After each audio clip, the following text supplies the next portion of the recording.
A 12-year-old boy stands in a rat-infested factory, his hands raw from pasting labels on bottles of shoe polish for 10 hours straight. He earns 6 shillings a week while his father rots in debtor's prison. Within 20 years, that same boy will be the most famous writer in the English-speaking world. This is the story of how childhood trauma became literary genius.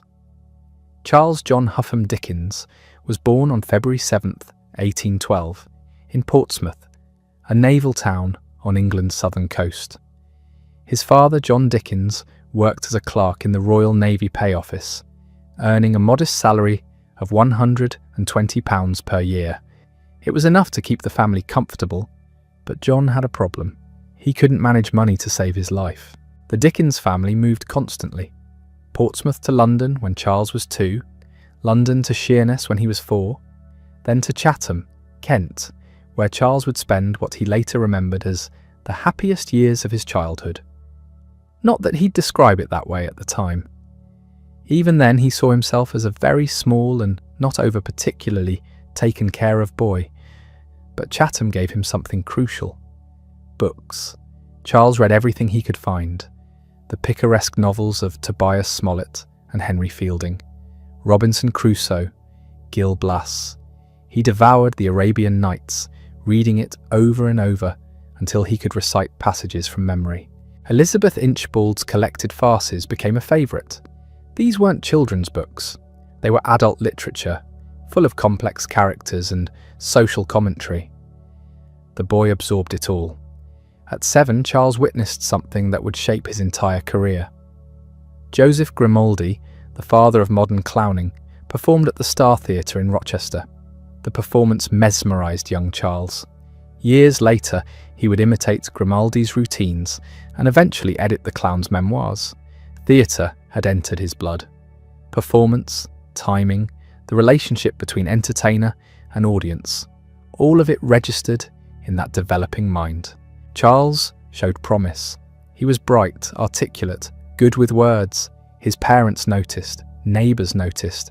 Everyone assumed this clever boy would receive a proper education, perhaps attend university, certainly become a gentleman. That future seemed inevitable in those Chatham years. Then everything collapsed. John Dickens's inability to live within his means finally caught up with him. The debts piled higher. Creditors knocked on the door with increasing frequency. The household goods were sold off piece by piece. Furniture disappeared. Silverware went to pay bills. The family's financial situation spiraled from uncomfortable to desperate to catastrophic. In February 1824, John Dickens was arrested for debt. The amount was £40 and 10 shillings owed to a baker. Under the Insolvent Debtors Act of 1813, he was sent to Marshalsea Debtors' Prison. This wasn't a criminal sentence exactly. Debtors' prisons operated on a strange logic. You couldn't pay your debts because you had no money. The solution? Lock you up where you definitely couldn't earn money. The system made no sense, but it was the law. Elizabeth Dickens and the 3 youngest children joined John in Marshalsea in April. This was common practice. Families often lived together in debtors' prisons, renting rooms within the prison walls, creating a bizarre community of the financially ruined. But 12-year-old Charles wasn't sent to prison with his family. He was sent to work.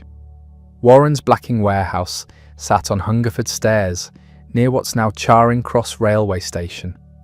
The building was decrepit, rat-infested, falling apart. Charles worked there 10 hours a day, 6 days a week, pasting labels on pots of boot blacking. The blacking was a mixture of soot, beeswax and lanolin that made shoes waterproof against London's constant rain. The work was mind-numbing. Paste a label, set the pot aside, grab another pot, paste another label, repeat, for 10 hours, every day. The boy who'd been reading Fielding and dreaming of education now stood at a workbench with rough men and crude boys. His hands black with polish, his future reduced to 6 shillings a week. The factory was a nightmare. Rats ran freely through the building. The older workers were cruel. The conditions were filthy. Charles lived in a miserable lodging house, separated from his family, working alongside boys and men who had no education and no prospects. He was one of them now, but he wasn't one of them. That was the torture of it. Charles knew he was different. He'd had those years in Chatham with books and dreams. He understood that this wasn't his natural place. Yet here he stood, pasting labels, and nobody seemed to care that this was wrong. Every Sunday, Charles would visit his family in Marshalsea. He'd walk through London streets alone, a 12-year-old navigating one of the world's largest cities. Eventually, he found lodgings closer to the prison in an attic on Lant Street. This meant he could have breakfast with his family before work and dinner with them after. Small mercies in a desperate situation. John Dickens was released after 3 months. An unexpected inheritance saved him. On May 28, 1824, he walked free. The family could return to normal life. Charles could leave the factory and go back to school. Except that's not what happened. Elizabeth Dickens, Charles's mother, thought he should stay at the factory. The family needed the money. 6 shillings a week helped. Why should Charles stop working? They were still poor. The inheritance had freed John from prison, but it hadn't made them wealthy. Charles should keep his job. Charles never forgave her for this. Never. He would write about it decades later, with pain still fresh in every word. I never afterwards forgot. I never shall forget. I never can forget that my mother was warm for my being sent back. That betrayal shaped everything. His view of women, his ideas about family, his conviction that fathers should rule households while mothers stayed in their proper domestic sphere. Elizabeth's practical decision to keep her son earning money became, in Charles's memory, a moment of abandonment that rivaled his father's failure. He did eventually leave the factory. His father insisted on it, probably recognizing the damage being done to his bright son. But Charles had been there long enough. The experience was burned into him. The shame of it. The fear that he'd be trapped in poverty forever. The knowledge that education and opportunity could vanish in an instant. That a clever boy could end up pasting labels in a rat-infested warehouse while his dreams rotted. Dickens never spoke publicly about Warren's blacking warehouse during his lifetime. He was ashamed. When he became famous, when he was dining with aristocrats and entertaining crowds of thousands, he kept this secret locked away. Only his closest friend, John Forster, knew the full story. And even Forster didn't publish it until 6 years after Dickens's death. But the experience fueled everything Dickens wrote. The abandoned children in his novels, the cruel institutions, the poverty that destroys lives, the indifferent adults who fail to protect the vulnerable, Oliver Twist asking for more gruel, little Nell dying while her grandfather gambles, David Copperfield sent to work in a warehouse. These weren't just stories, they were Dickens processing his own trauma, transforming pain into art. The blacking warehouse gave Dickens his subject matter. It made him obsessed with social reform, with exposing the conditions that destroyed children's lives. It gave him empathy for the poor and contempt for systems that ground people down.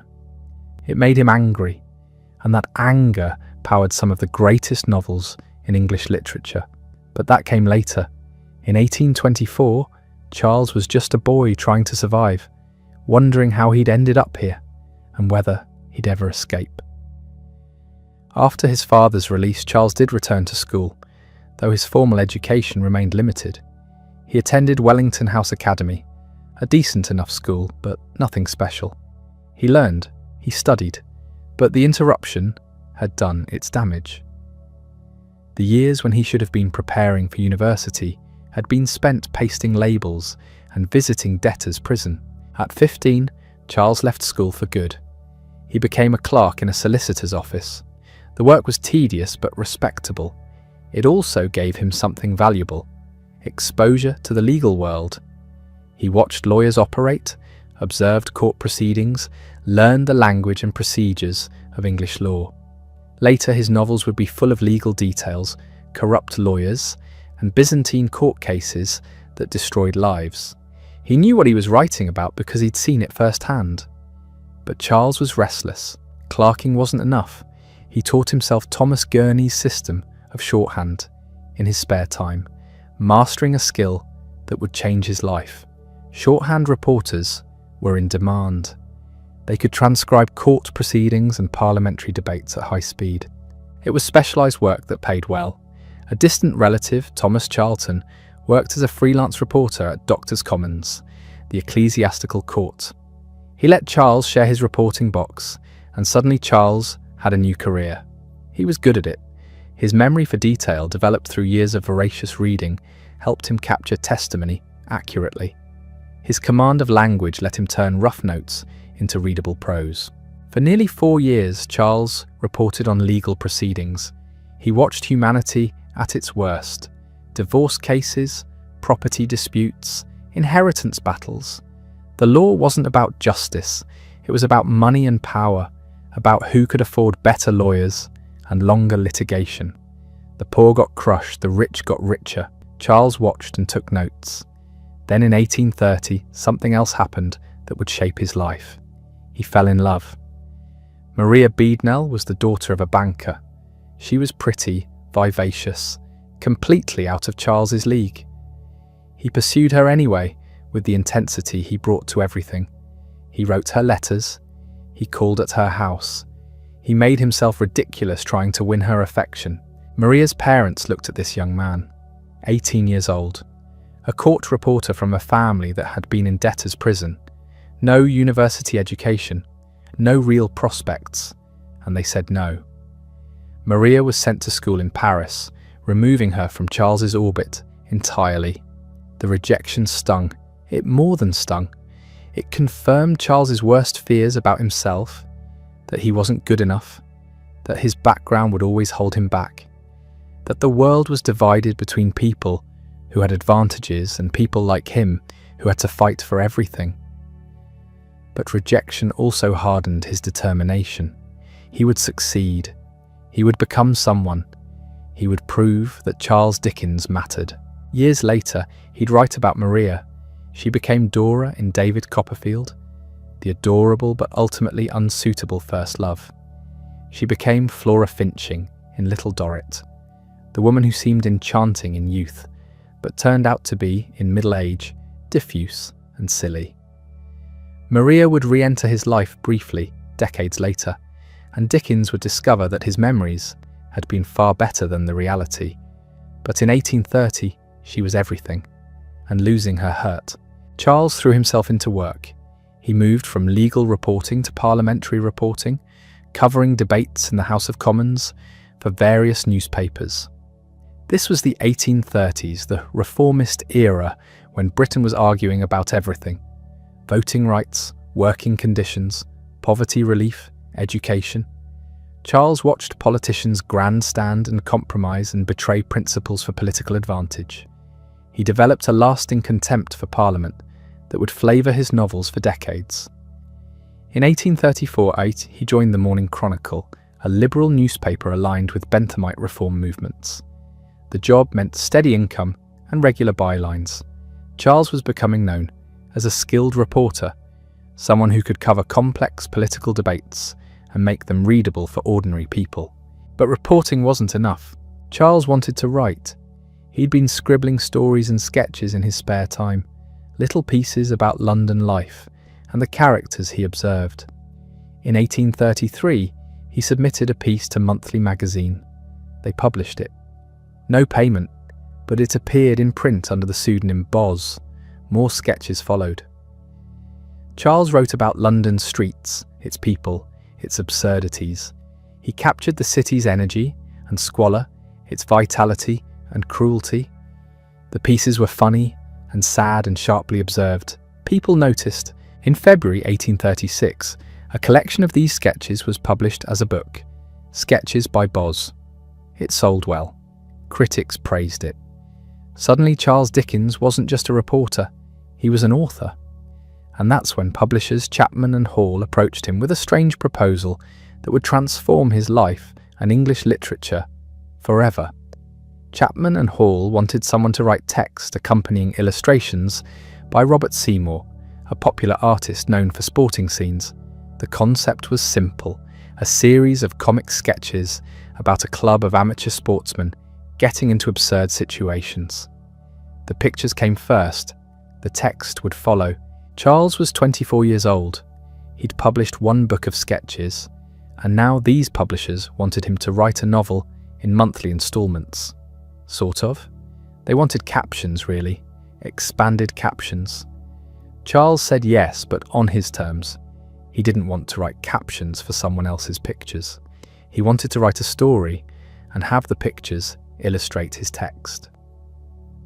Chapman and Hall were sceptical, but desperate enough to agree. Robert Seymour was less enthusiastic. He'd been promised a project where his art would drive the narrative. Now this young writer wanted to reverse the arrangement. They compromised. Seymour would provide 4 illustrations per monthly installment. Charles would provide the text. They'd figure out the relationship as they went. The first installment of the posthumous papers of the Pickwick Club appeared in March 1836. It sold about 400 copies. Not terrible for an unknown author, but not impressive either. The second installment did slightly worse. Then Robert Seymour killed himself. The reasons were complicated. Financial stress, artistic frustration, depression that had plagued him for years. But his death left the project in chaos. Chapman and Hall considered abandoning it. Charles convinced them to continue, suggesting they hire a different illustrator and let him reshape the story into something closer to what he'd wanted from the start. They hired Hablot Knight Brown, who signed his work Fizz to complement Charles's Boz. The partnership would last decades. Charles restructured Pickwick from loose sketches into something resembling a novel. He introduced new characters, developed ongoing storylines, and in the 4th installment, he added someone who changed everything: Sam Weller. Sam was a bootblack, a working-class Londoner with quick wit and street smarts, who becomes Mr.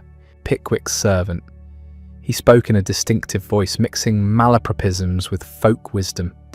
He was funny and sharp and utterly himself. Readers loved him. Sales of Pickwick jumped. By the final installment in November 1837, 40,000 copies were selling each month. 40,000. For comparison, a successful novel at the time might sell 2,000 copies total. Pickwick became a phenomenon. People threw Pickwick parties. Bootleggers produced unauthorized sequels. There were Pickwick cigars, Pickwick coats, Pickwick joke books. Sam Weller merchandise everywhere. The character was so popular that servants in real households started imitating his speech patterns. Charles Dickens had become famous, not just successful, famous, at 24. But fame came with complications, starting with his personal life. In April 1836, the same month the first Pickwick installment appeared, Charles married Catherine Hogarth. He'd been courting her for about a year. She was the daughter of George Hogarth, a respected editor who'd helped Charles get work at the Morning Chronicle. Catherine was 20, pretty, placid, from a respectable family. The marriage seems to have been happy at first. Letters from the early months show affection and humour. Catherine became pregnant almost immediately. Their first child, Charlie, was born in January 1837. Then Catherine's younger sister, Mary, moved in with them. This was normal. An unmarried sister often helped a newly married couple, especially when babies arrived. Mary was 16, cheerful, pretty, adoring of her successful brother-in-law. Charles became extraordinarily attached to her. In May 1837, the three of them went to the theatre. They came home laughing, went upstairs, and Mary suddenly collapsed. She died the next day in Charles's arms. The cause was probably heart failure, though no one knew for certain. Charles was devastated in a way that shocked people who knew him. He took a ring from her finger and wore it for the rest of his life. He stopped writing for the first time since beginning his career, missing deadlines for both Pickwick and Oliver Twist, which he'd started serialising in Bentley's Miscellany.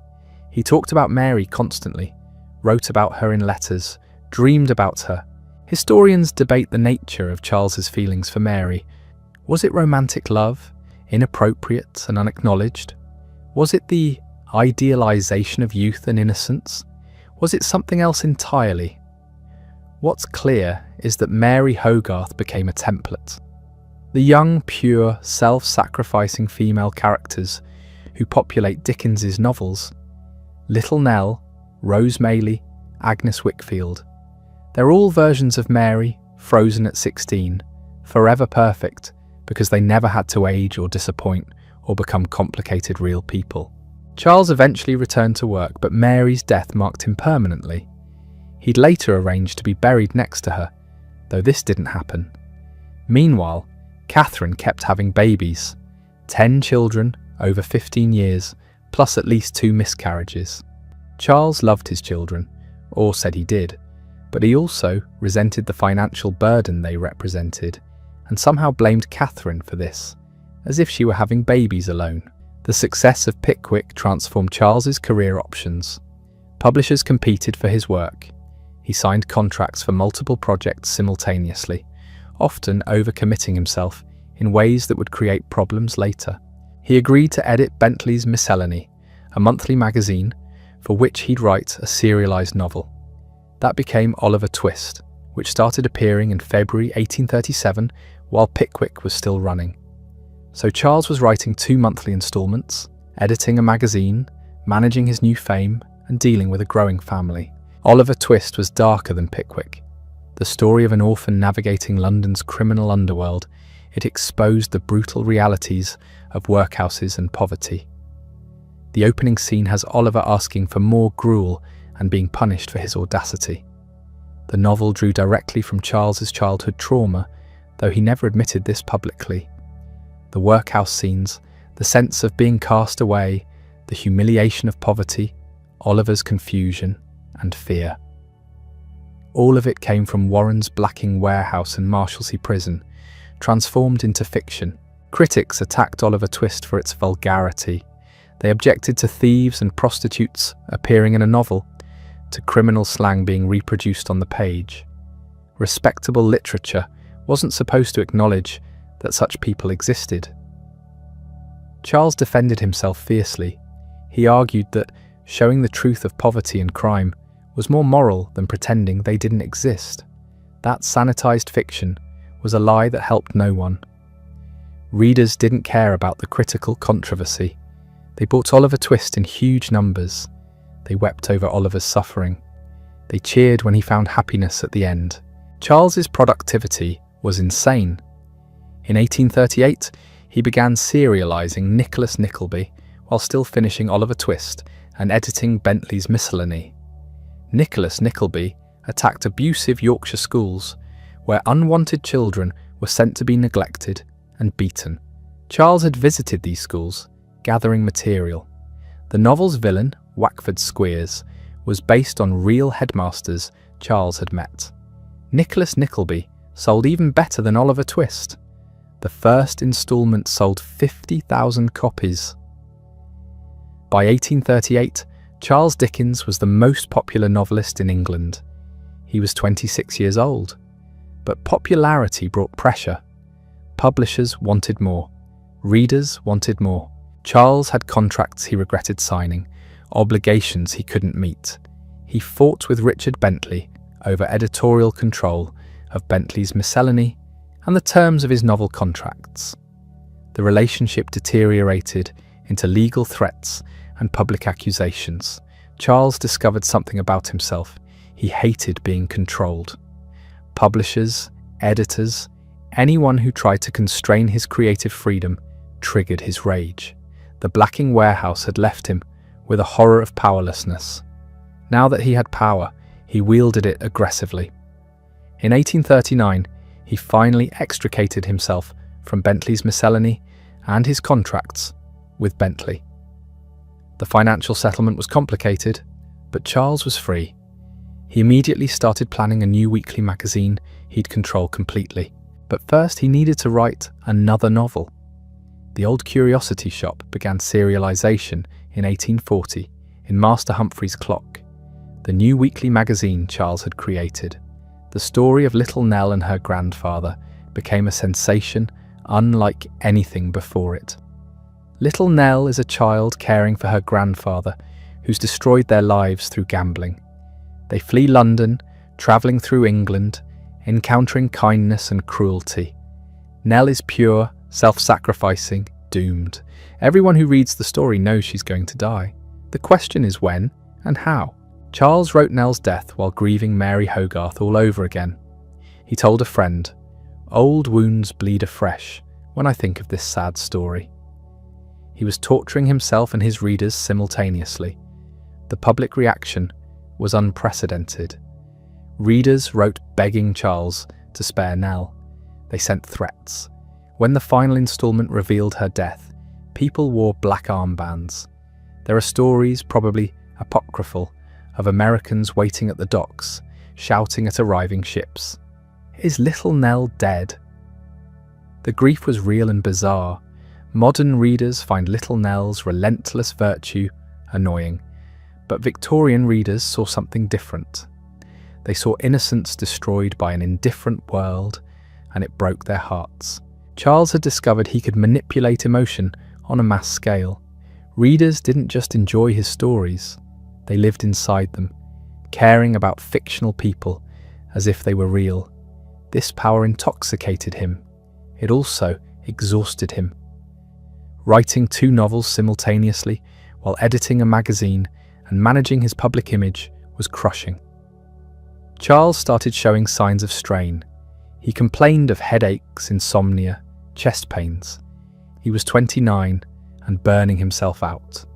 He decided to take a break. Not from writing, he couldn't do that, but from England. He'd visit America, see the democratic experiment firsthand, maybe write a travel book. In January 1842, Charles and Catherine sailed for Boston, leaving their 4 young children with friends.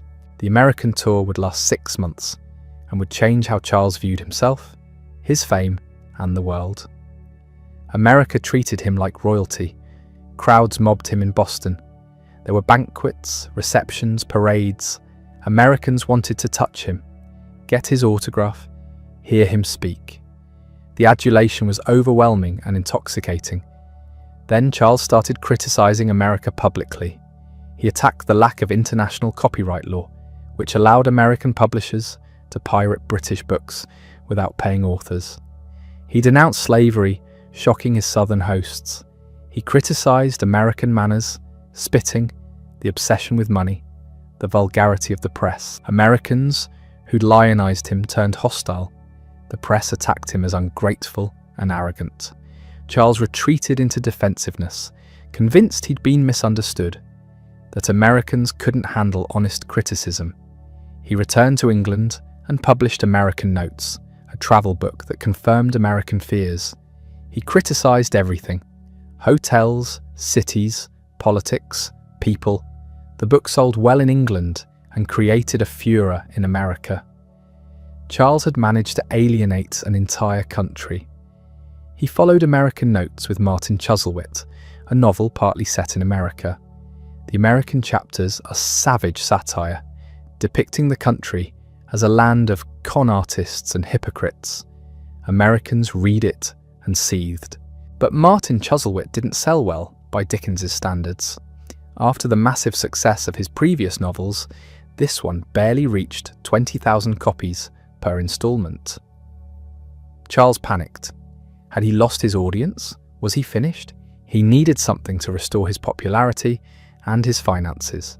What he produced would become his most famous work and would essentially invent how the English-speaking world celebrates Christmas. A Christmas Carol was written in 6 weeks. 6 weeks, October to November 1843. Charles was desperate. Martin Chuzzlewit wasn't selling. His income had dropped. He had a wife, 4 children, and expenses that multiplied like bacteria. He needed money fast, but more than that, he needed to prove he still had it, that he hadn't lost his touch. The idea came to him fully formed during a walk. A miser visited by ghosts who teach him the meaning of Christmas. Simple, direct, emotional. He could write it quickly, publish it in time for the holiday season, and keep all the profits by self-publishing. His publishers, Chapman and Hall, had been taking too much anyway. Charles threw himself into the story with manic energy. He wrote every day, sometimes all night, pacing his study, acting out scenes, weeping over his own prose. He became Scrooge, Bob Cratchit, Tiny Tim. His family knew to leave him alone when he was in this state. The writing possessed him. He wanted the book to be beautiful. Not just the story, but the physical object. He insisted on hand-coloured illustrations, gilt edges, elaborate binde, NG. The production costs spiralled. His publishers warned him he'd barely break even. Charles didn't care. This wasn't just a book, it was a statement. A Christmas Carol was published on December 19th, 1843. It cost 5 shillings, expensive for its length. The first printing of 6,000 copies, sold out by Christmas Eve. The reviews were ecstatic. Charles waited for the profits. They never came. The elaborate production had cost too much. After expenses, he made only £230 from that first printing. He'd expected at least 4 times that. Then the pirates moved in. Publishers immediately released cheap, unauthorized editions. Some were abridged, some were staged as plays without permission. Charles sued, won in court, but the pirate publisher declared bankruptcy. Charles had to pay the legal costs. He'd created a phenomenon and earned almost nothing from it. But the cultural impact was immediate and staggering. A Christmas Carol didn't just tell a story about Christmas. It created Christmas as we know it. Before Dickens, Christmas in England was a minor holiday, barely celebrated outside church. The Puritans had actually banned it in the 1600s as pagan excess. By the Victorian era, it was making a comeback, but slowly. There were no Christmas cards, no decorated trees in most homes, no expectation of gift-giving beyond small tokens. Charles changed everything. A Christmas Carol presented Christmas as a time of family, generosity, redemption, magic. The Cratchit family's dinner, Scrooge's transformation, Tiny Tim's God bless us everyone. These images seared themselves into English consciousness. The book made charity fashionable, made celebration mandatory, made ignoring Christmas socially unacceptable. Within years, Christmas trees appeared in middle-class homes, cards were exchanged, employers gave bonuses. The holiday became what Charles depicted, a sacred time of goodwill. He'd essentially invented modern Christmas through fiction. People started calling him the man who invented Christmas, which wasn't quite accurate, but wasn't entirely wrong either. The story's genius lies in its simplicity. Scrooge is money personified, cold, calculating, dead to human feeling. The ghosts show him past, present, future. He sees what he was, what he's become, what awaits him. He changes. The transformation is total and happens overnight. It's a fairy tale with a social message. Charles was saying poverty exists because people like Scrooge exist. But people can change. Society can change. It was radical politics disguised as entertainment. Tiny Tim is the perfect emotional weapon. A sick child who might die, not because of disease, but because his father can't afford medicine or better food. Poverty kills children. That's the message underneath the sentiment. Bob Cratchit works hard, loves his family, does everything right. Still, he can't afford to save his son. The system is broken. Scrooge's redemption involves more than being nice.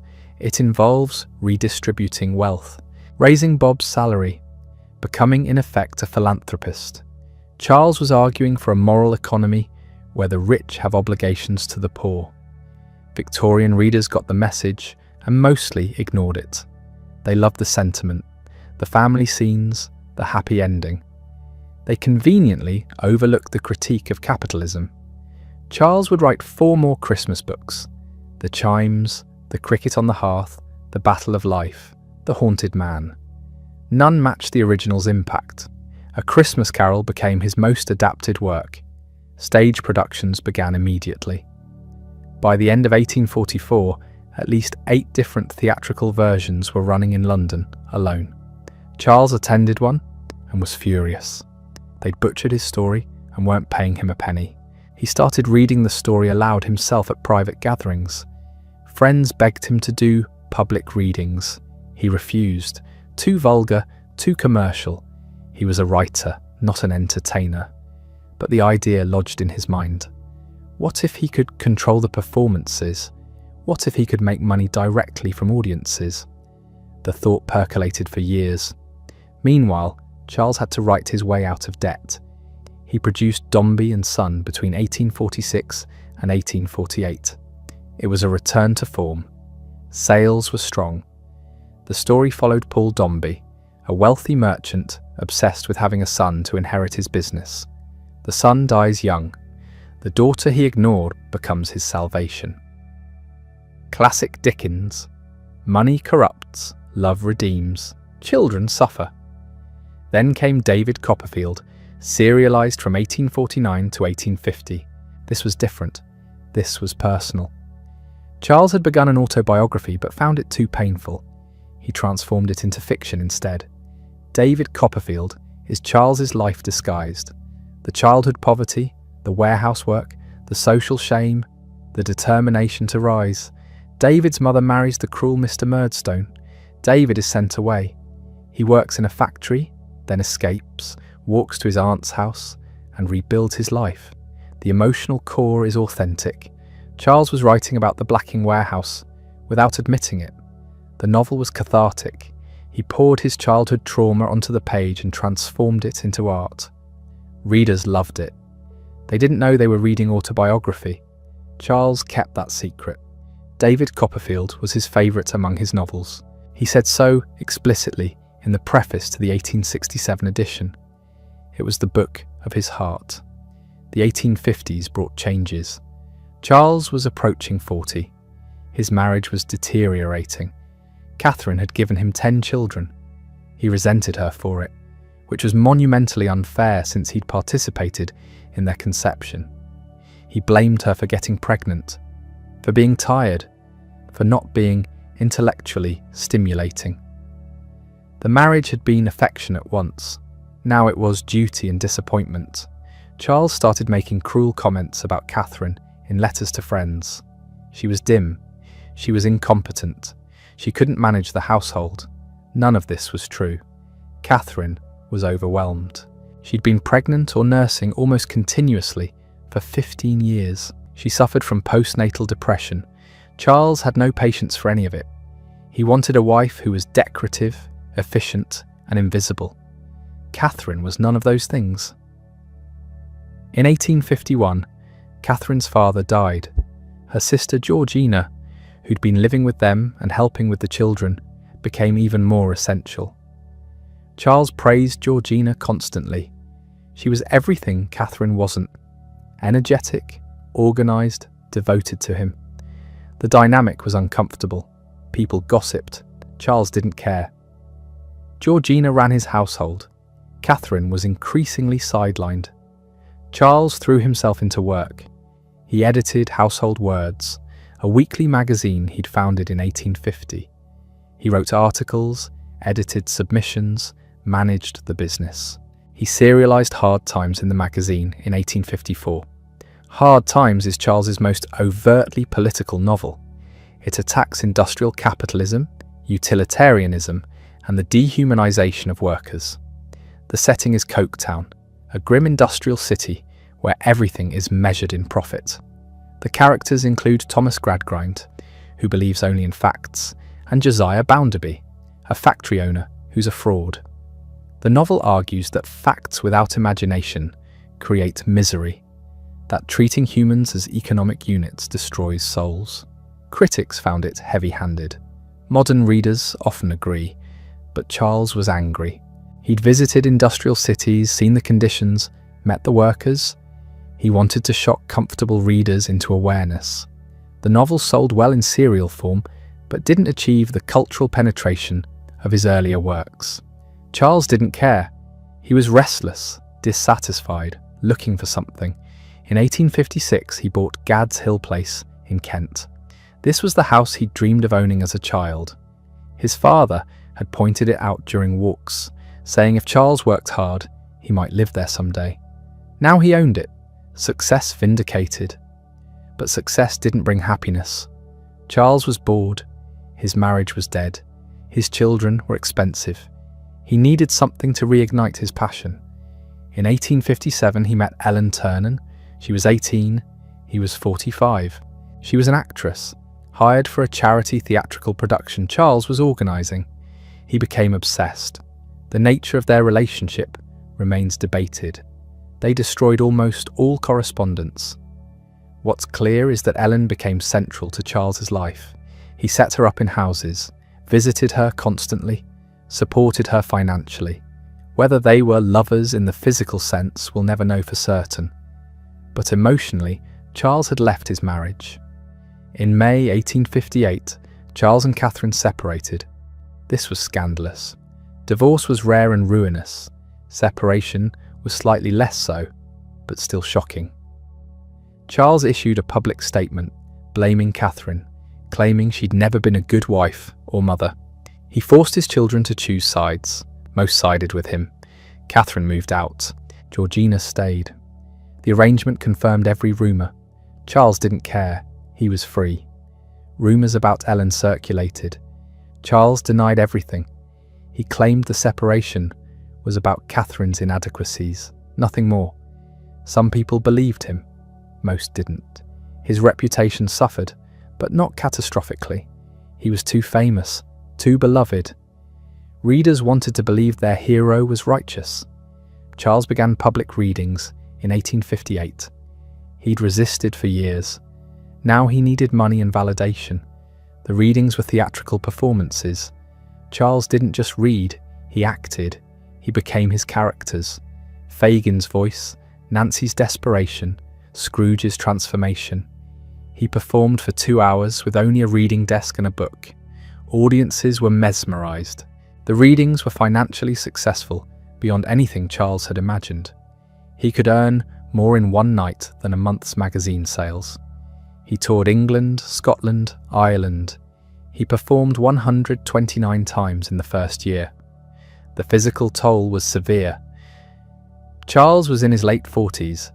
He had health problems, chest pains, insomnia, exhaustion. The readings drained him. He didn't stop. He needed the applause, the connection, the proof that people loved him. The readings also gave him control. Publishers could pirate his books. Audiences couldn't pirate his performances. Every ticket sold put money directly in his pocket. It was intoxicating.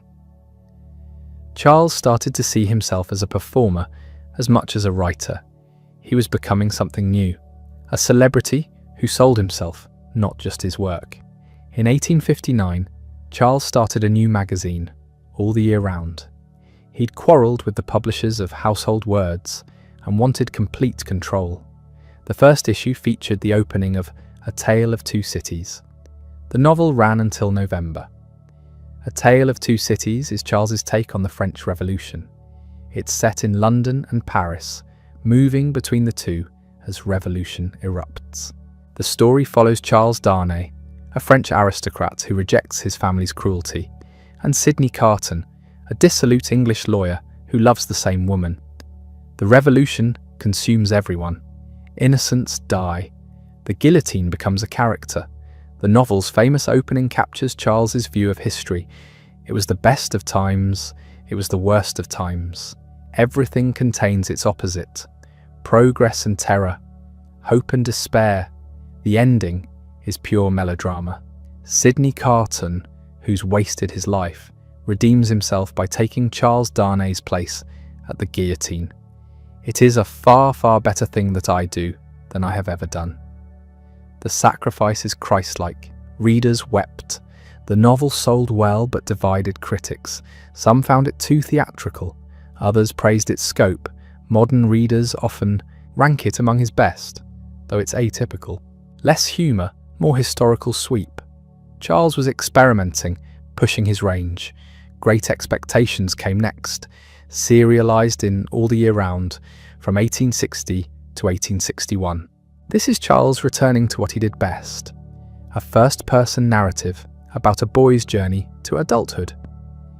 Pip is an orphan raised by his sister and her husband, Joe, a blacksmith. He dreams of becoming a gentleman.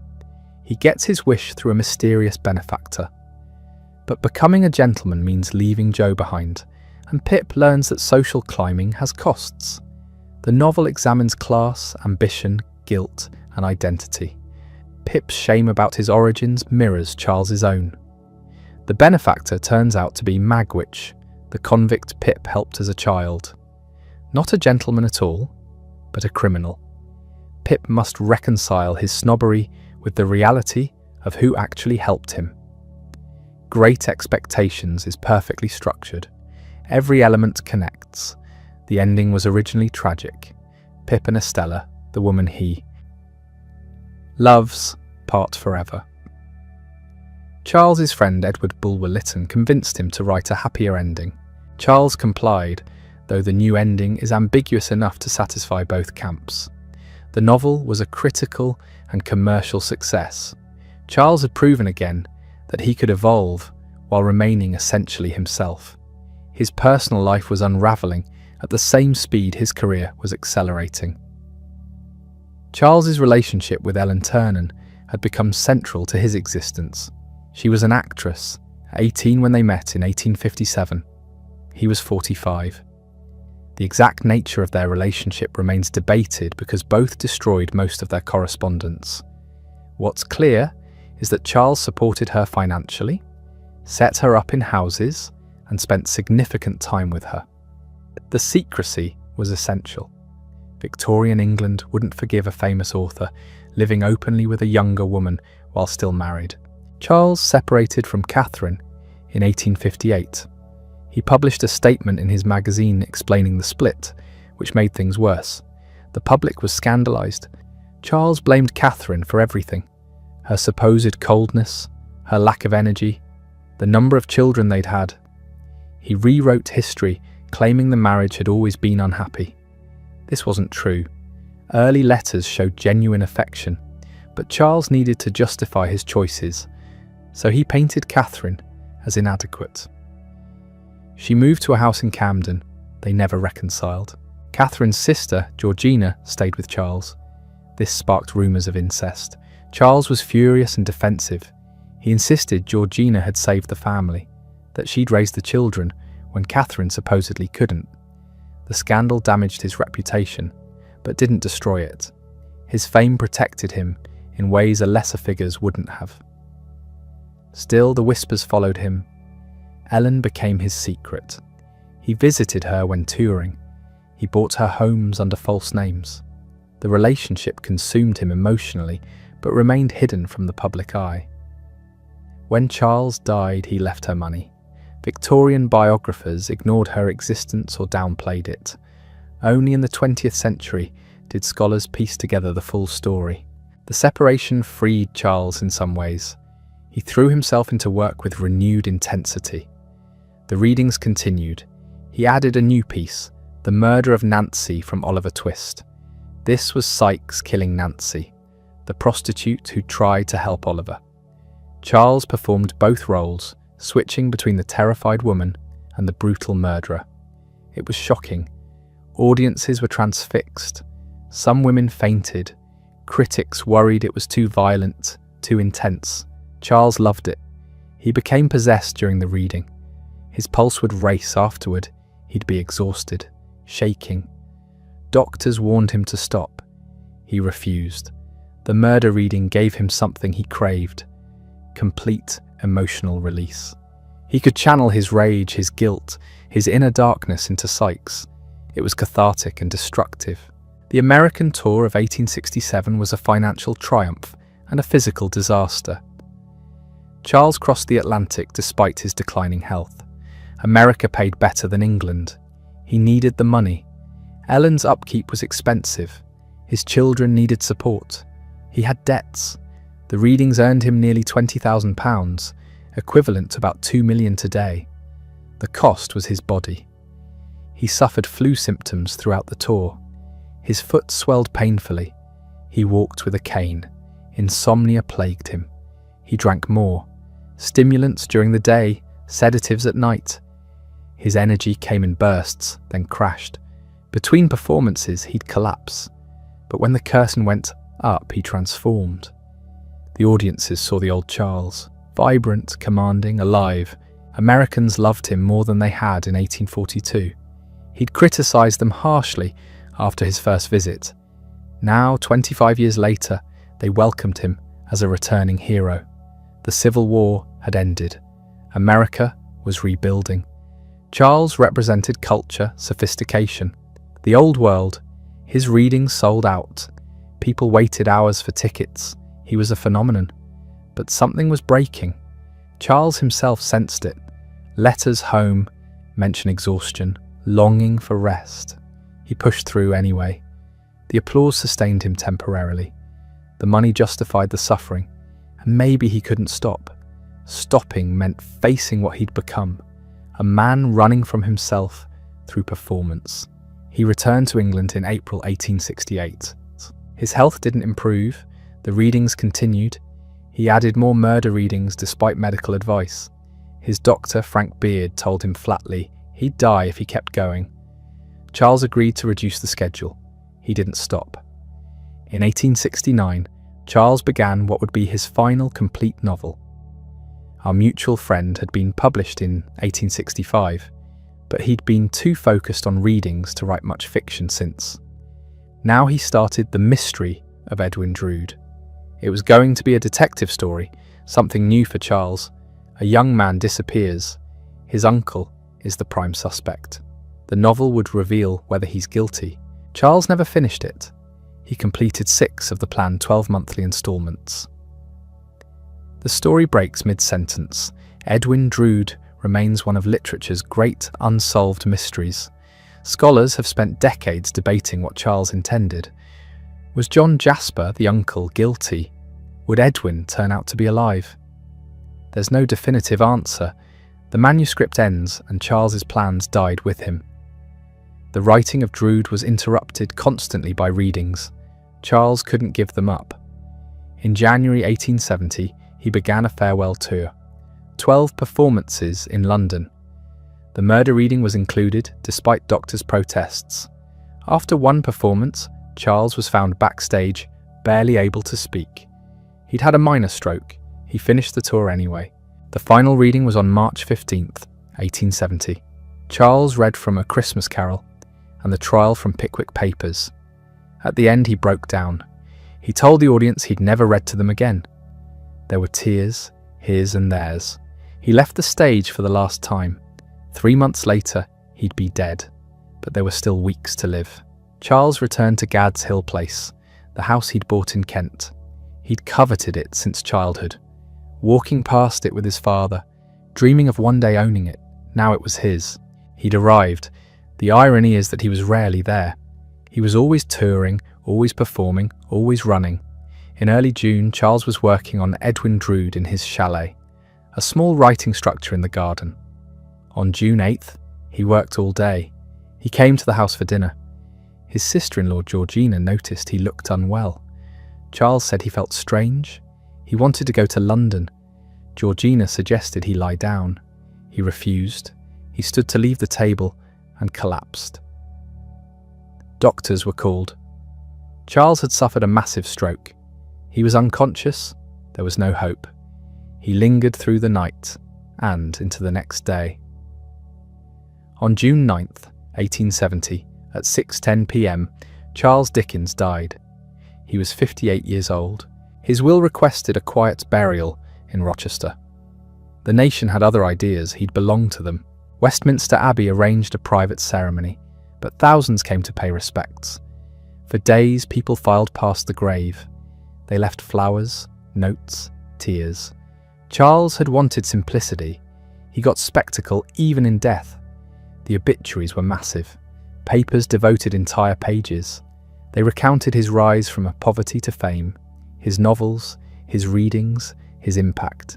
Some were hagiographic, presenting him as a saint. Others were more balanced, noting his flaws alongside his genius. What everyone agreed on, something irreplaceable, had been lost. Charles left behind an empire. 15 novels, 5 novellas, hundreds of short stories, essays, plays, letters, characters that had become cultural touchstones. Scrooge, Oliver Twist, David Copperfield, Pip, Miss Havisham. Phrases that entered the language. It was the best of times. It was the worst of times. Please, sir, I want some more. God bless us, everyone. But he also left contradictions. The man who championed the poor had been ruthless with his own family.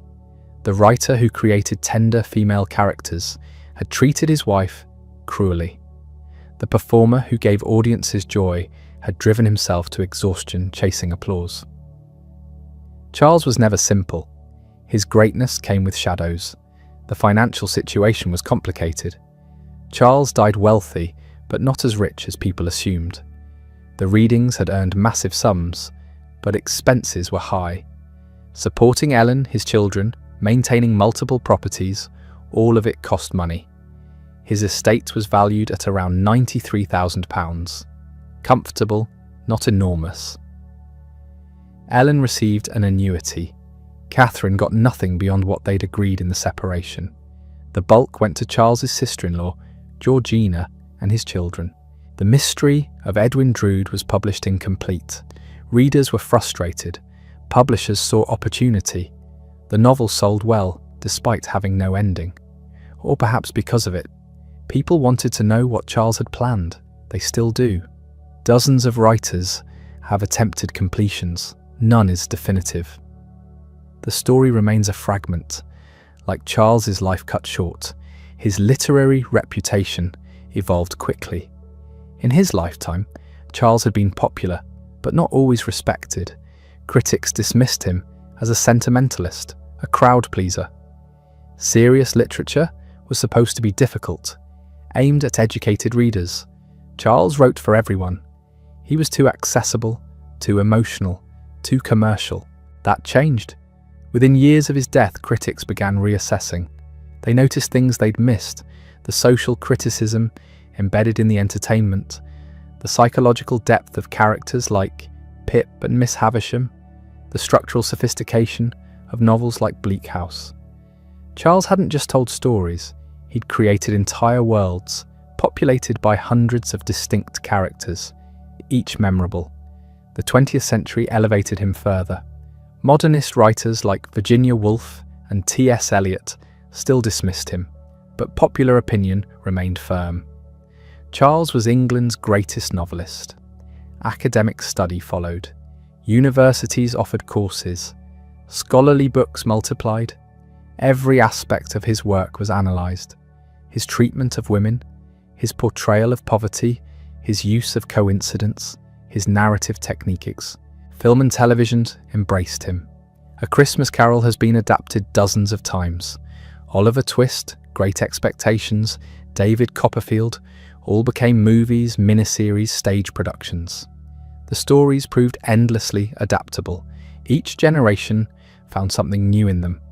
The Victorians saw moral lessons. The 20th century saw social criticism. Modern audiences see psychological complexity. Charles's influence on literature is incalculable. He didn't invent the novel, but he transformed it. Before Charles, novels were often episodic, loosely structured. He brought architectural precision. His plots were intricate machines, where every character and subplot connected. He demonstrated that popular fiction could be artistically ambitious. He also changed publishing.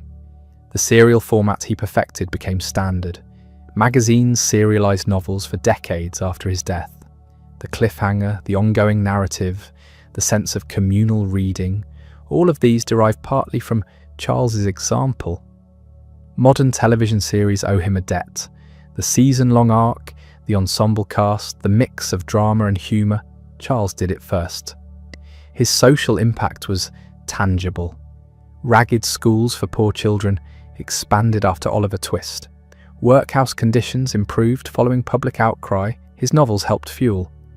He didn't single-handedly reform Victorian England, but he made poverty visible to the middle class. He humanised the poor, gave them names and stories. That mattered. Yet Charles's politics were complicated. He believed in gradual reform, not revolution. He wanted the rich to be more charitable, not for the system to change fundamentally. He distrusted unions, workers' organisations, anything that smelled of radicalism. His ideal was the benevolent gentleman helping the deserving poor. Paternalistic, yes, but sincere. His treatment of women in life and fiction remains contentious. The novels contain wonderful female characters: Esther Summerson, Lizzie Hexam, Agnes Wickfield. They're intelligent, moral, strong, but they're also often passive, defined by their relationships to men. Charles could imagine female strength but struggled with female independence. His treatment of Catherine and his relationship with Ellen suggest a man who wanted women to serve his needs. The children fared variably. Some succeeded. Charles Jr. became an editor and writer. Katie married and published her own memories of her father. Henry became a lawyer and Charles's literary executor. Others struggled. Walter died young in India. Sidney went to sea and died at 25. Alfred emigrated to Australia. The younger children, born into fame and wealth, found their own paths difficult. Charles's legacy to them was mixed. Fame's blessing and curse. They were Dickens's children, which opened doors, but they could never escape the comparison. Their father had been extraordinary. They were ordinary. That's not failure, but it must have felt like it sometimes. The question of what Charles owed his children haunted him more than he admitted. He'd written about fathers endlessly. Good fathers, absent fathers, cruel fathers, redeemed fathers. Mr. Brownlow adopting Oliver, Joe Gargery protecting Pip, Mr. Dorrit's pride destroying his daughters. Every novel contained some version of the father question. Yet his own performance remained complicated. He provided financially. No question there. The houses, the education, the social position. But provision isn't presence. Charles was always working, always travelling, always performing. When home, he was writing. The children learned early not to disturb him during working hours. His study door stayed closed. The imaginative energy that created warmth for fictional characters left little for his actual family. Some of the children understood this better than others. Katie later wrote about her father with clear-eyed affection, mixed with frustration. She loved him. She also recognized his limitations. The younger children barely knew him. He was a figure who appeared at dinner, told brilliant stories, then vanished back into his study or onto another tour. Charles's fame created its own problems for them. Being Dickens's child meant constant comparison. You were expected to be clever, talented, successful. Some handled the pressure better than others. Charles Jr. became an editor, carrying on the family business of words and publishing. But he never escaped his father's shadow. Everything he accomplished was measured against what his father had done at the same age. Alfred went to Australia. The distance was probably intentional. You can't compete with a legend when you're on the other side of the world. Sidney joined the Navy, seeking adventure and escape. Walter went to India with the army and died there at 22. Grief hit Charles harder than he expected. He'd been an absent father, but the loss of a child cuts through everything else. The daughters faced different challenges. Victorian society offered them fewer options. Katie and Mary were expected to marry well and maintain their social position. Both did, though Katie's first marriage was unhappy. She later said she'd married to escape her father's household, which tells you something about the atmosphere there. Then there's the money question. Charles earned enormous sums during his lifetime. His reading tours alone brought in tens of thousands of pounds. The novels generated steady income from sales and serialization rights. He should have died wealthy. He didn't. Not poor, but not as rich as he should have been. Where did the money go? Partly to maintaining multiple households. The family home at Gad's Hill, the London apartments, the arrangements for Ellen. Partly to supporting his extended family. His father died in 1851, but Charles had been supporting him for years before that. His mother lived until 1863, also on Charles's money. Brothers needed help. In-laws had expectations. Charles also spent lavishly when he felt like it. He loved fine furniture, good wine, elaborate dinners. The reading tours were profitable, but they were also expensive to mount. Hotels, travel, assistance, publicity. The net gain wasn't as large as the gross receipts suggested, and he gave generously to charitable causes, sometimes too generously given his own family's needs. By the time he died in 1870, his estate was worth about £93,000. Substantial, but not the fortune you'd expect from the most famous writer in England. It was divided among the children, with provisions for Ellen and Georgina. Everyone received something. No one received enough to live idly for the rest of their lives. The reading tours deserve closer examination because they consumed Charles's final years and probably killed him. He'd given occasional readings before, private performances for friends and charity events. But in 1858, after the separation from Catherine, he needed money and distraction. Professional readings provided both. The format was simple. Charles stood at a reading desk with a book in front of him. He didn't actually read from it much. He'd memorized the passages, but the book provided a prop and occasional reference. The performances lasted about 2 hours, with an intermission. He'd read from several different works in one evening, showing his range, but reading understates what happened. These were performances. Charles acted out the characters, changed his voice, his posture, his entire bearing. When he read The Murder of Nancy from Oliver Twist, audiences were terrified. Women fainted. Men gripped their seats. Charles became Bill Sikes, the brutal murderer, and the transformation was horrifying. He read comic scenes from Pickwick Papers, and audiences laughed until they cried. He performed the trial of Bardell versus Pickwick, playing all the lawyers and witnesses, creating distinct voices for each. The comic timing was perfect, honed through repeated performances. He knew exactly when to pause, when to rush, when to drop his voice to a whisper that carried to the back of the hall. These weren't just readings, they were one-man theatrical productions, and the audiences loved them. Tickets sold out within hours. People travelled from across the country to see Charles Dickens perform. He gave 129 performances in his first tour, then another tour, then another. The physical toll was immense. Charles was in his 50s, not a young man. Standing for 2 hours while performing intensely drained him. His voice suffered. His left foot developed a painful inflammation that made walking difficult. He ignored the symptoms or minimized them, or simply pushed through because the readings had become essential to him. They provided income, yes, but they also provided something else, immediate connection with his readers. When you write a novel, you release it into the world and wait for letters, reviews, sales figures, all delayed feedback. On stage, reading to 2,000 people, you get immediate response. Laughter when you want it, gasps at the right moments, applause at the end. For someone who'd spent his childhood feeling invisible, this direct connection mattered enormously. The audience saw him. They responded to him.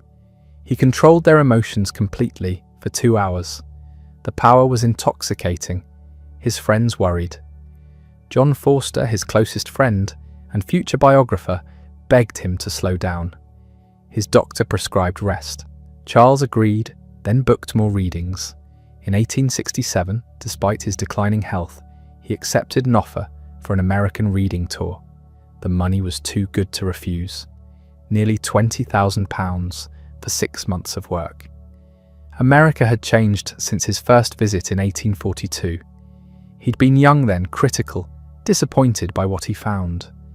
Now he was older, more careful, more diplomatic, and Americans were eager to see him.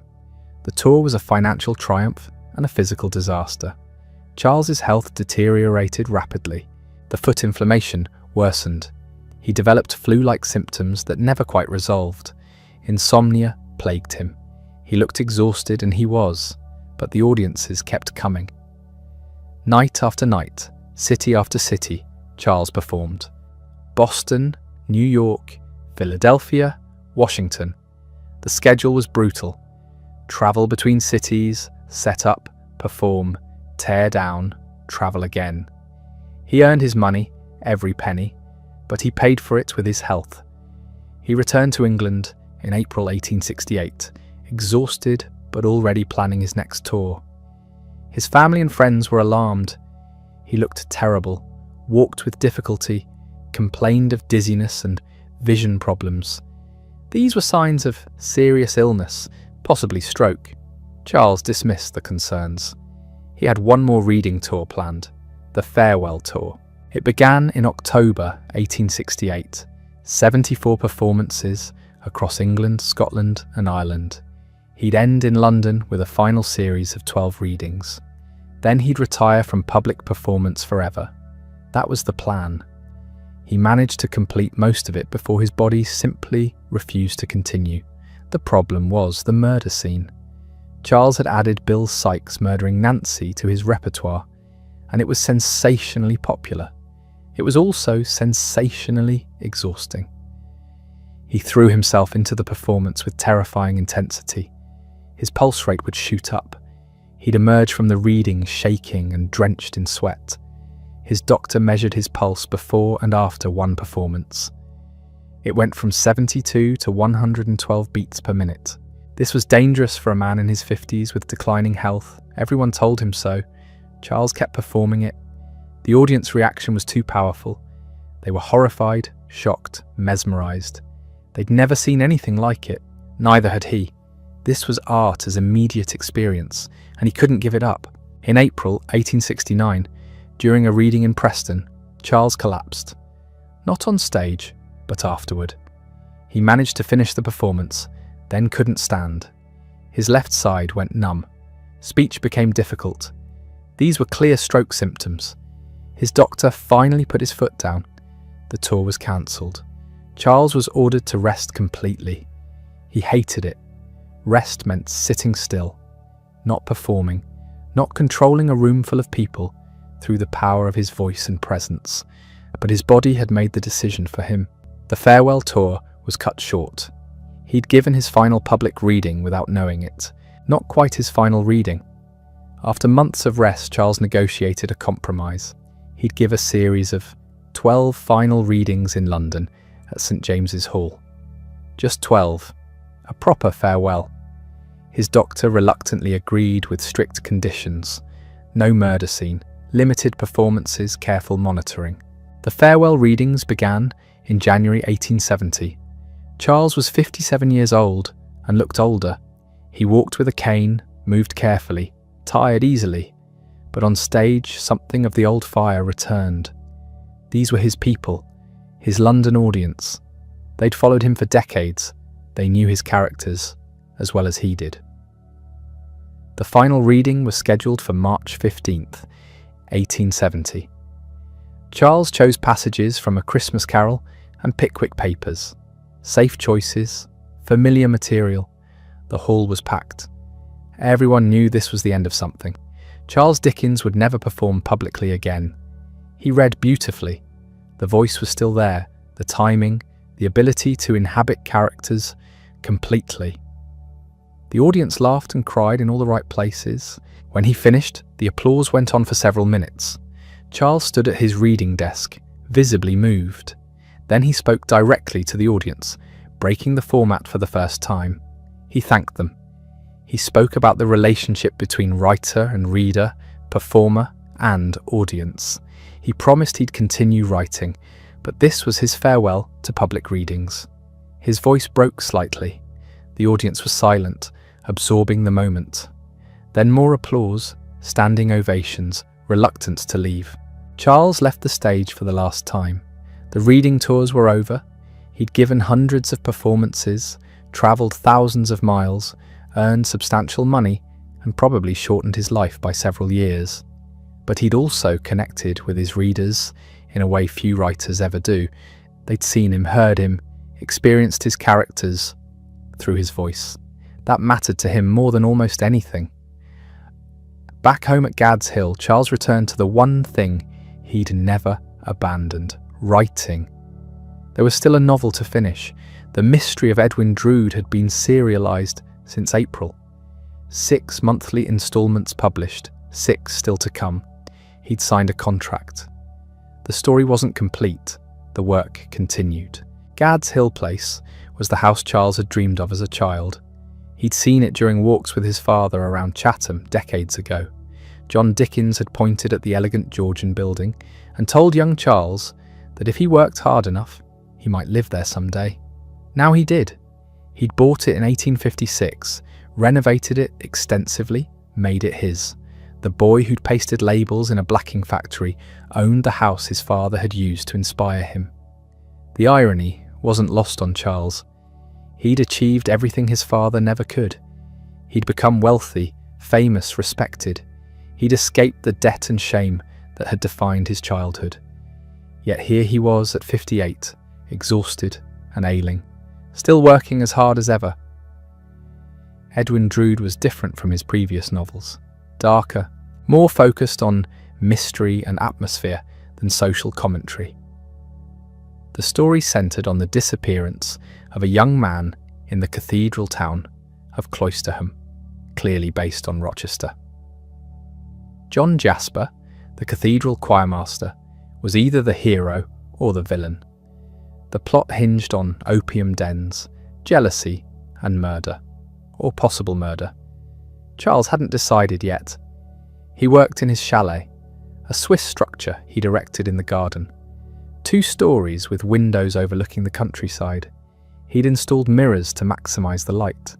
On good days, he could write for hours. On bad days, his hand cramped after a few pages. The left side of his body still felt numb sometimes. Walking remained difficult. His daughter Mamie worried constantly. She lived at Gad's Hill now, managing the household after Catherine's departure. She watched her father struggle upstairs, fumble with his pen, lose his train of thought mid-sentence. She suggested rest. Charles ignored her. The deadline loomed. Monthly instalments meant monthly pressure. Readers were waiting. The story was unfinished. He couldn't stop now. What he didn't tell anyone was that the writing had become harder. Not the physical act, though that was difficult enough. The creation itself. Ideas came slower. Sentences required more effort.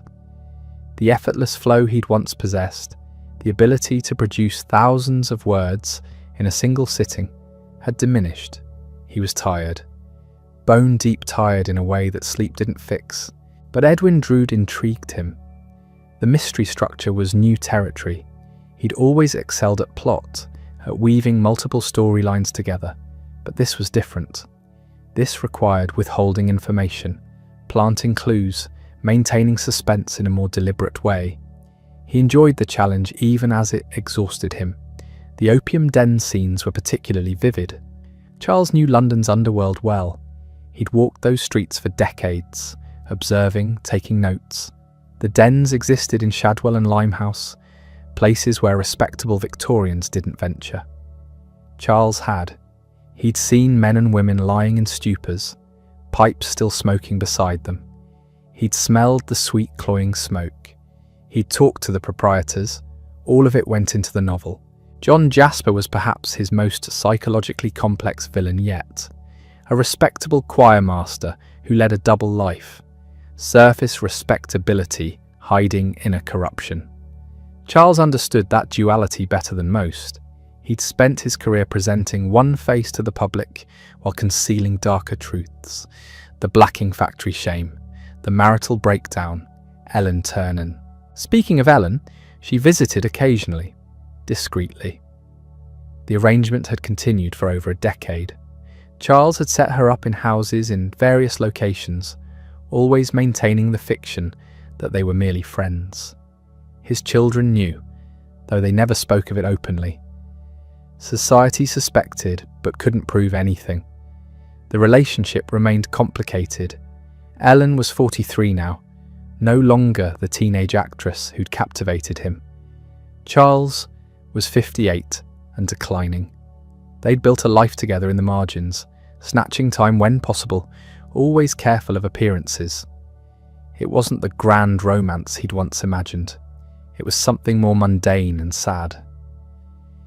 In May, Charles began experiencing severe headaches, sharp pains behind his eyes, dizziness when he stood too quickly. His doctor recommended complete rest. Charles agreed to rest partially. He'd write in the mornings only. No evening work, limited correspondence. This lasted about a week before he resumed his normal schedule. Mamie found him one afternoon slumped over his desk in the chalet. He hadn't collapsed, just fallen asleep mid-sentence. She woke him gently. He seemed confused, unsure where he was for a moment. Then he smiled, apologised, and returned to work. The 6th instalment of Edwin Drood was completed and sent to the publisher in late May. That left 6 more to write. Half the novel remained unfinished. Charles had the plot mapped out mostly. He knew how it would end, probably. The details were still forming. June arrived. The weather turned warm. Charles spent his mornings writing, afternoons resting or walking the grounds when he felt strong enough. He entertained visitors occasionally. His sister-in-law Georgina lived at Gad's Hill too, helping Mamie manage the household. The house was never completely quiet. On June 8th, Charles worked on Edwin Drood all day. This violated his doctor's orders, but the writing was going well. He couldn't stop when the words were flowing. He wrote through the morning, took a brief lunch, and returned to the chalet. By evening, he'd completed several pages. He came to dinner that night in good spirits. The family gathered around the table. Georgina noticed he looked pale but said nothing. Charles seemed happy, almost animated. He talked about the novel, about a conservatory he wanted to add to the house, about plans for the autumn. Then his speech began to slur. Mid-sentence, his words became garbled. He tried to stand and couldn't. Georgina and Mamie rushed to his side. Charles collapsed. They managed to get him onto a sofa in the dining room. A doctor was summoned immediately. Charles was unconscious. His breathing was laboured, irregular. The doctor confirmed what everyone feared. Another stroke, severe this time. Charles never regained consciousness. He lay on the sofa throughout the night and the following day. Family members gathered. His children came from London. Ellen turned and arrived quietly through a side entrance. Everyone waited. On June 9th, 1870, at 6:10 in the evening, Charles Dickens died. He was 58 years old.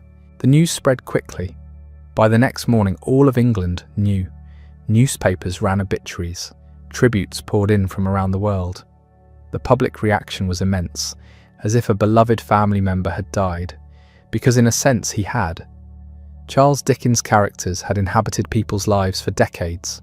Readers had grown up with Oliver Twist and David Copperfield.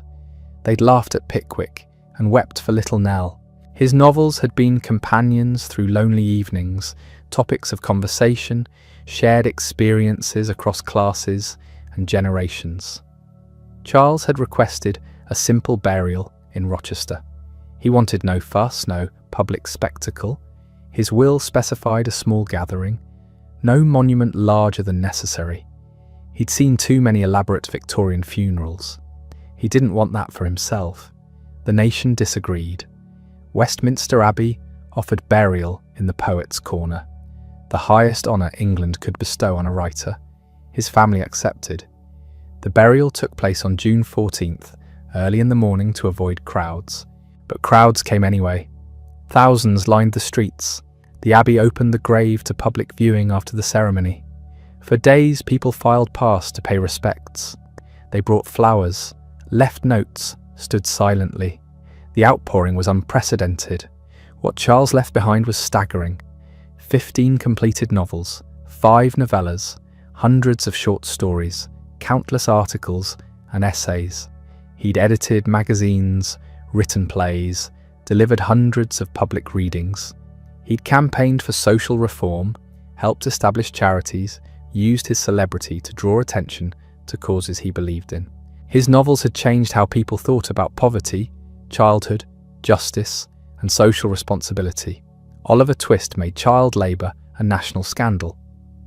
Bleak House exposed the cruelty of the legal system. Hard Times critiqued industrial capitalism. A Christmas Carol had essentially invented the modern Christmas holiday, emphasizing charity and family over mere commercial exchange. But his impact went beyond social commentary. Charles had fundamentally changed what novels could do. He demonstrated that popular fiction could be artistically serious, that entertainment and literary merit weren't mutually exclusive, that stories about ordinary people could be as compelling as tales of kings and heroes. His characters became part of the cultural vocabulary: Scrooge, Micawber, Uriah Heep, Miss Havisham. These weren't just names in books, they were types, shorthand for certain kinds of people everyone recognised. The English language absorbed them. His influence on other writers was immense. Dostoevsky admired him. Tolstoy studied his techniques. Kafka read him obsessively. American writers from Mark Twain to William Faulkner acknowledged their debt. The tradition of the social novel, the family saga, the serialized epic, all bore his fingerprints. Yet Edwin Drood remained unfinished. 6 installments published, 6 never written. The mystery of who killed Edwin Drood, if he was even dead, would never be solved.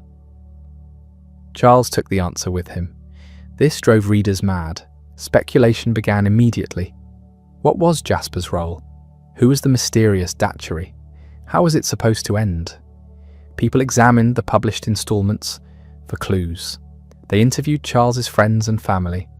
They developed elaborate theories. The speculation continues today, 150 years later. Dozens of writers have attempted to complete the novel. None definitively, because nobody knows Charles's true intentions.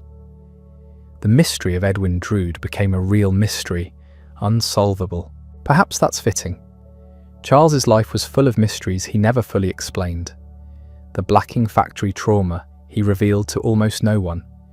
His relationship with Ellen Ternan, conducted in shadows. His treatment of Catherine, harsh and public. The source of his relentless energy and his eventual breakdown. What's clear is that something drove him beyond normal ambition. Some hunger that success never satisfied. He'd achieved everything he'd dreamed of as a child, and more. Yet he kept pushing, kept working, kept performing until his body gave out. Was it the poverty? The shame of the blacking factory? The need to prove he was worth something? Probably all of these and more. The wound opened in childhood, never fully healed. He spent his life running from it, using work as armour against the fear of falling back into that abyss. The cost was enormous. His health, his marriage, his relationship with his children. He'd sacrificed nearly everything to the work. Whether that was noble or tragic depends on your perspective. What can't be denied is the work itself. Charles Dickens wrote himself into immortality through sheer force of talent and will. The books remain, read and loved generations after their creation. New readers discover them constantly. New adaptations appear regularly. The stories endure because they tap into something fundamental about human experience. The outcasts and orphans, the social climbers and hypocrites, the generous spirits and bitter misers, the families torn apart by circumstance, and those held together by love. Charles understood all of it because he'd lived all of it. He transformed his pain into art that spoke to millions. His funeral, held at Westminster Abbey on June 14th, 1870, was supposed to be private. He'd requested that in his will. Simple, unostentatious, strictly private. But thousands showed up anyway. They lined the streets, they crowded around the abbey.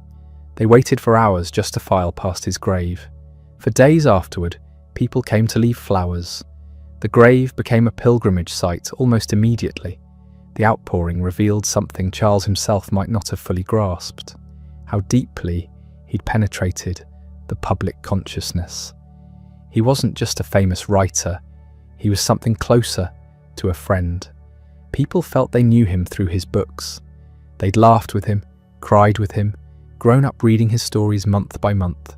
His death felt personal, yet the private man remained elusive. His children struggled to reconcile the father they knew with the public figure everyone else saw. Some of them, particularly his sons, had difficult relationships with him. He'd been demanding, critical, impossible to please. He'd essentially abandoned their mother and made his children choose sides. Several of them went to their own graves bitter about it. His daughter Katie later gave interviews suggesting the family life hadn't been the warm domestic scene Charles sometimes portrayed. She loved him, but was clear-eyed about his flaws. He could be cold, controlling, unwilling to admit mistakes. The man who wrote so movingly about family dysfunction had created some of his own. Ellen Ternan disappeared from the story almost completely after his death. She eventually married a man 12 years younger and never publicly acknowledged her relationship with Charles. Whether this was to protect her reputation or because the relationship itself had been more complicated than romance, nobody knows for certain. She took whatever secrets she had to her grave. What lived on was the work, and the work continued changing how people thought about novels, about social responsibility, about the very texture of Victorian life. His influence was so thorough it became invisible. The conventions he established became conventions, period. The serialized novel format he'd mastered eventually gave way to other forms. But the technique of building suspense across installments, of creating cliffhangers that kept readers desperate for the next chapter, that survived. Television would later use the exact same strategies. So would comic books, so would podcast storytelling. Different medium, same fundamental understanding of how to keep an audience hooked. His social impact proved harder to measure, but no less real. Did his novels change specific laws? Sometimes, though, the connection was usually indirect. Did they change how readers thought about poverty, about children, about justice? Absolutely. You can trace shifts in public opinion that align with his major works. Oliver Twist made it harder to ignore the plight of workhouse children. Bleak House exposed the absurdities of the legal system. Hard Times questioned industrial capitalism's human cost. But he wasn't a systematic thinker. He didn't have a coherent political philosophy. He responded emotionally to suffering he witnessed and tried to make others feel that same emotional response. This was both his strength and his limitation. The feelings were genuine and contagious. The solutions were often vague or contradictory. He wanted better conditions for workers, but feared revolutionary change. He advocated for the poor, but sometimes portrayed them as needing middle-class guidance. He attacked institutions but believed in social hierarchy. These contradictions frustrated later critics who wanted him to be more radical. But they're probably why he reached such wide audiences. He challenged specific abuses without threatening the fundamental order. His portrayal of women drew criticism even during his lifetime, and more since. The good women in his novels tend to be passive, pure, self-sacrificing. The bad women are often punished with death or degradation. His idealization of domestic femininity reflected Victorian norms, but also his own issues with women stemming from his mother's perceived betrayal. Yet he created memorable, female characters who transcended these limitations. Nancy, in Oliver Twist, despite being a prostitute in a story that couldn't explicitly say so, has genuine complexity. Estella in Great Expectations is fascinating precisely because she's been damaged by Miss Havisham's manipulation. Even his idealized women sometimes revealed interesting psychological depths if you looked past the surface sweetness. His treatment of race and ethnicity was typical of his era, which means deeply problematic by modern standards. Fagin in Oliver Twist is coded as Jewish in ways that traffic in stereotypes. His descriptions of non-European characters often rely on crude racial essentializing. These elements are uncomfortable and can't be explained away. They're part of the historical record, evidence of prejudices Charles either shared or didn't think to question. This doesn't erase his achievements, but complicates them. You can acknowledge that someone advanced certain forms of social consciousness while remaining blind in other areas. Most historical figures exist in this grey zone. The question is whether the work retains value despite its flaws, and whether those flaws are central or peripheral to what makes it significant. For Charles, the answer seems to be that the social observation, the character creation, the narrative drive, these core strengths survive even when specific attitudes don't. You can read Oliver Twist critically, noting the problematic portrayal of Fagin while still engaging with the novel's attack on workhouse cruelty. The books remain useful, not as perfect moral guides but as complex documents of their time.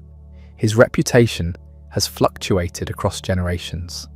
The Victorians revered him almost without qualification. The early 20th century found him sentimental and overrated. Modernist writers dismissed his popular appeal as evidence of lack of sophistication. Virginia Woolf complained about his characters being types rather than fully realised individuals. Literary critics focused on writers who seemed more innovative, more experimental, more worthy of serious study, but popular readers never abandoned him. The books kept selling. Adaptations kept being made. Something in the stories continued working regardless of critical fashion. By mid-century, serious scholars were reconsidering. Maybe the sentimentality served a purpose. Maybe the theatricality was actually a strength. Maybe popularity didn't automatically mean lack of artistic merit. Recent decades have seen renewed academic interest in Charles from multiple angles. Marxist critics examine his portrayal of class struggle. Feminist scholars analyse his gender politics. Post-colonial theorists explore his relationship to empire. New historicists situate him within Victorian culture's complexities. He's become respectable again in universities, though for more complicated reasons than simple celebration. What remains constant is his readability. This might be his most remarkable achievement. Books written in the 1840s and 1850s still engage readers who pick them up today. The language is more formal than contemporary prose, but not impenetrable. The stories still move. The characters still feel alive. That's rare. Most Victorian novels require archaeological patience to excavate their pleasures. Charles's don't. They work immediately. This accessibility stemmed from his understanding of narrative fundamentals. He knew how to create sympathy for characters. He knew how to build tension. He knew when to provide relief through humour and when to twist the knife. These skills transcend historical period. They're why his plots have been endlessly recycled. How many stories about orphans finding their true identity can trace ancestry to Oliver Twist? How many tales of youthful ambition, disappointed by reality, owe something to Great Expectations? His influence on Christmas deserves special mention. Before A Christmas Carol, the holiday was relatively minor in Britain, celebrated but not with the intensity that followed. Charles didn't invent Christmas, but he essentially invented Victorian Christmas. The emphasis on family gathering, charitable giving, festive meals, ghost stories, the whole emotional package of Christmas as we know it, that's largely his creation. Scrooge's transformation became the template for how the holiday should make us feel and act. The story's staying power is remarkable. It's been adapted hundreds of times in every conceivable medium. Straight adaptations, modern retellings, versions with different characters, versions in different genres. The Muppets did it. Disney did it multiple times. It's become one of those stories that exists in cultural consciousness independent of its source. People who've never read Charles know Scrooge, no Tiny Tim, no Bah Humbug. This is what it means to enter the cultural bedrock. Your creations become reference points everyone shares. Charles achieved this with multiple works. The language he invented became the language everyone uses. We're all speaking Dickensian, whether we realise it or not. His productivity remained stunning, even knowing the cost. 15 major novels, numerous shorter works, all that journalism, the public readings, editing magazines, maintaining correspondence. The energy required was superhuman, and the quality remained high throughout. His late novels, Our Mutual Friend and Edwin Drood, aren't inferior to earlier work. They're different, darker, more experimental in some ways. He was still developing as a writer when he died. The unfinished quality of Edwin Drood haunts his legacy. It's a tantalizing glimpse of what might have been. Would he have continued growing as an artist? Would he have written masterpieces, even greater than what we have? Or had he essentially done what he was going to do? With later works being variations rather than innovations, these questions can't be answered. The stroke took him mid-career, in a sense, still vital, still working. His grave in Westminster Abbey became and remains a literary landmark. The inscription is simple, noting his sympathy with the poor and suffering. Thousands visit annually. They leave flowers, notes, small tributes. Some are readers discovering him for the first time. Others return repeatedly, finding new depths in familiar stories. The relationship between Charles and his readers hasn't ended. It's ongoing, renewed with each generation. What would he make of his lasting fame? He wanted it desperately during his lifetime, craved recognition and success. But he also understood how fleeting popular acclaim could be. He'd seen other writers forgotten, other celebrities fade. He couldn't have known his work would endure not just decades, but centuries. That his characters would still be walking around in people's imaginations 200 years after their creation. The boy in the blacking factory, traumatized and abandoned, transformed his pain into something that outlasted the pain itself. The shame he felt became the engine driving him toward immortality. Not literally, he's been dead 150 years, but his creations live. They still make people laugh and cry. They still reveal truths about human nature and social organization. They still matter. That's what survives. Not the man's private struggles or public persona, but the words he put on pages, the stories he told, the world he built from imagination and observation. Charles Dickens gave us a way of seeing, a vocabulary for discussing what we see, and characters who embody eternal human types. The rest is detail. This is legacy. The books sit on shelves in millions of homes. They're assigned in classrooms, adapted for screens, referenced in conversations by people who've never cracked their spines. This wasn't guaranteed. Most Victorian novelists vanished from memory within decades. Bulwer Lytton, once as famous as Charles, is now remembered mainly for inspiring a bad writing contest. Wilkie Collins survives in specialist circles. George Eliot maintains academic respect but limited popular readership. Charles outlasted them all. Why? Not because he was technically superior. George Eliot was probably a better pure stylist. Not because his plots were tighter. Collins wrote better mysteries. Not because his social criticism was more sophisticated. Elizabeth Gaskell matched him there. What Charles had was the complete package. Memorable characters plus compelling plots plus social conscience plus readability plus emotional manipulation plus humour plus theatrical flair. That combination proved unbeatable. He also had timing. He arrived exactly when the novel was becoming the dominant literary form and when mass literacy was creating unprecedented demand for reading material.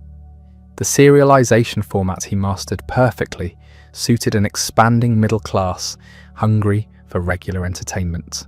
He rode the wave of technological and social change that made his career possible. But plenty of others had the same opportunities. He's the one who seized them completely. His flaws were considerable. The sentimentality that annoys modern readers wasn't affectation. He genuinely believed in the redemptive power of innocent suffering, in domestic virtue, in benevolent paternalism. These beliefs limited his social vision even as his emotional honesty expanded it. He could see individuals suffering with laser clarity, but struggled with systemic analysis. He wanted better people, not a better system. His personal life contradicted his public persona in ways that would have destroyed him if fully exposed during his lifetime. The champion of domestic happiness abandoned his wife. The defender of children was often absent from his own. The man who wrote tenderly about love conducted a secret relationship that required constant deception. These contradictions don't invalidate the work, but they complicate our understanding of the man behind it.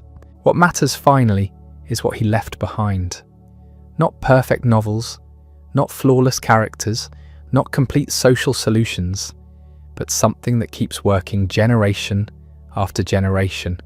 Stories that create genuine emotion, characters that feel real despite being obvious constructions, scenes that lodge in memory and won't leave.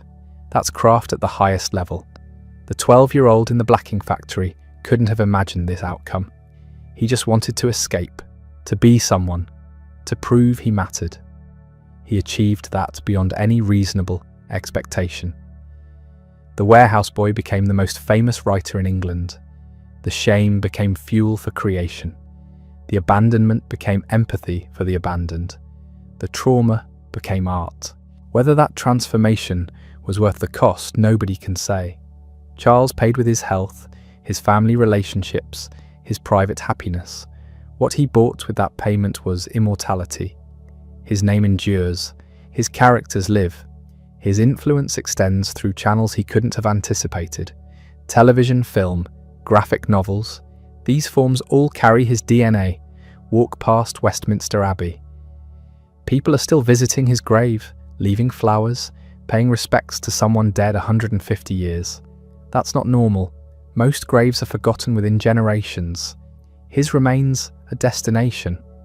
Not because he was perfect or admirable in every way, because he created something that transcends the person who created it. The work took everything from him and gave everything back. His life was consumed by writing, performing, creating.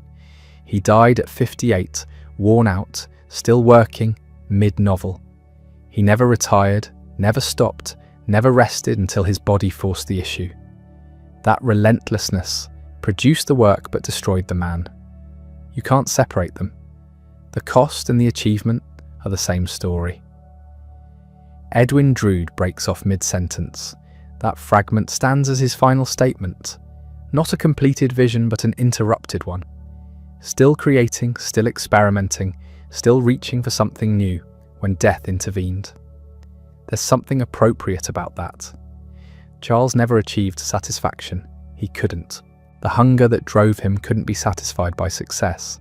It was the wound itself, and wounds don't heal through achievement. So the work remains incomplete in more ways than one. The unfinished novel, the unresolved contradictions, the questions about who he really was beneath the public persona, all of it fragmentary, all of it fascinating. We keep returning because there's always more to find. New angles, new interpretations, new ways of understanding both the man and his creations. 200 years after his birth, Charles Dickens still haunts English literature, not as a monument to be respectfully acknowledged and ignored, as a living presence whose work continues generating meaning. The books haven't become historical artifacts. They remain stories people read for pleasure, for insight, for the sheer experience of being inside his imagination. That's the final measure of success for any writer, not contemporary fame or critical acclaim. Survival. The ability to speak across centuries to readers who share nothing with your original audience except humanity. Charles achieved that completely. The Victorian world he depicted has vanished. The social problems he addressed have transformed. The language has evolved. Yet Oliver asking for more, Scrooge discovering redemption, Pip learning hard truths about ambition. These moments still resonate, still teach, still move. The boy who felt abandoned at 12 spent his life ensuring he'd never be forgotten. Mission accomplished. The work he created from that childhood wound outlasted the wound, outlasted him, outlasted his era. It became part of how we think and speak and imagine. That's power that transcends mortality.